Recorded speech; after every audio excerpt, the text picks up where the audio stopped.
This segment of Panther Sports Talk is brought to you by Lincoln Savings Bank. At home in Iowa, at work for you.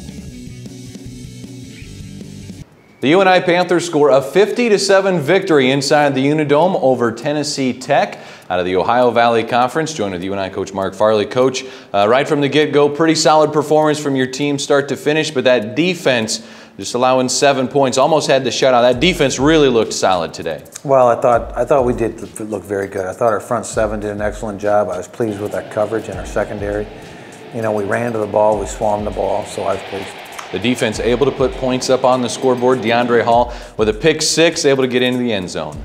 Yeah, that was a big play at the time because it really kept the momentum, or kicked us into gear at that particular time when we weren't putting a lot of points up in a short amount of time. So that intercept for a touchdown was big.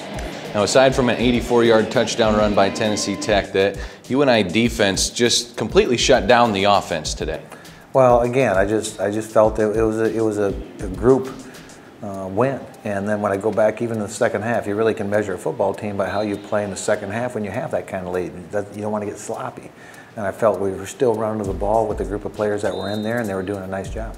50-7 was the final. The UNI Panther offense got things rolling as well. Michael Schmadeke, UNI record for most field goals made in a single game. Yeah, I had no idea he had a record going on out there, and I'm pleased for him because he's earned it. I mean, he's one of those guys that put his time in, he's paid his dues, and while he was waiting his turn, he was preparing himself for this night because of all the training that he does. So that's why I'm happy for him. And still perfect on the season, too. A very lethal weapon to have on special teams. He is, and he pounded the kickoffs tonight. I mean, he was hitting the wall with the kickoffs, which was, you know, time and time again. So that was probably as impressive as his kicks were. The UNI Panther offense able to set him up. Sawyer Cole-Morgan, 200 yards passing and a couple of TD throws as well. Yeah, and I thought the passing yards were set up by the rushing yards that we got earlier in the game because David was moving the football. We were getting good yardage in the run game, and it opened up our play action because his big passes came off play action. And 3 touchdown passes for Sawyer Cole-Morgan. A variety of receivers for his target while the first string was out there in the first half. Kevin Vereen Jr., Brett LeMaster, Braden Lehman, all catching touchdown receptions from Cole-Morgan, but 7 or 8 guys on the receiving end of passes tonight. They all did a great job. The one that stands out to me in this particular game was LeMaster. I mean, we had some key third downs that came up that he made some key catches on the sideline. He knows where the chains are at, and that's why I was pleased that he got his touchdown as well. Coach, when you look at the offense and the second stringers that got in the second half, very valuable for them to get those minutes just because you never know when an injury may pop up, they may get thrown into the mix. Oh, they were huge. They were huge reps. I mean, even to the last kickoff, decisions will be made on travel rosters based off that kickoff. I mean, there was still that competition going on because we've got some quality players that are still, you know, fighting for the travel roster, and those last few travel roster spots go to specialists. And so who's going to be on the kickoff team, who's on the kickoff return, so there was a lot of speed even on the last kickoff. The UNI Panthers racked up over 500 yards of total offense. Quite a bit of that came on the ground as well. David Johnson led the way with 142 yards. Yeah, David popped through a couple times, and you know, David's good. What can you say? I mean, we hit him off tackle, he breaks a tackle, he spins out of another one.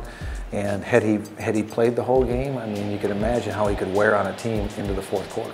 Coach, you got a couple of games on the road now as you get into Missouri Valley Football Conference play. It's never going to be easy in any of the Valley games, but especially difficult when you hit the road. Well, the Valley is tough. I mean, you look at Indiana State is the only one I'm concerned about now, and they beat Ball State. So this is a very good team.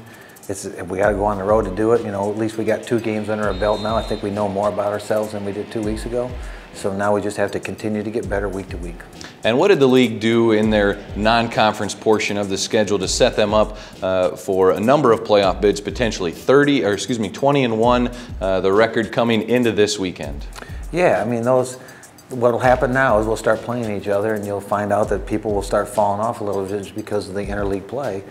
You know, the time will tell. I'm out of that. I'm just going to be concerned with Indiana State, try to get us in a position so we're not the ones being talked about, are you the next one in?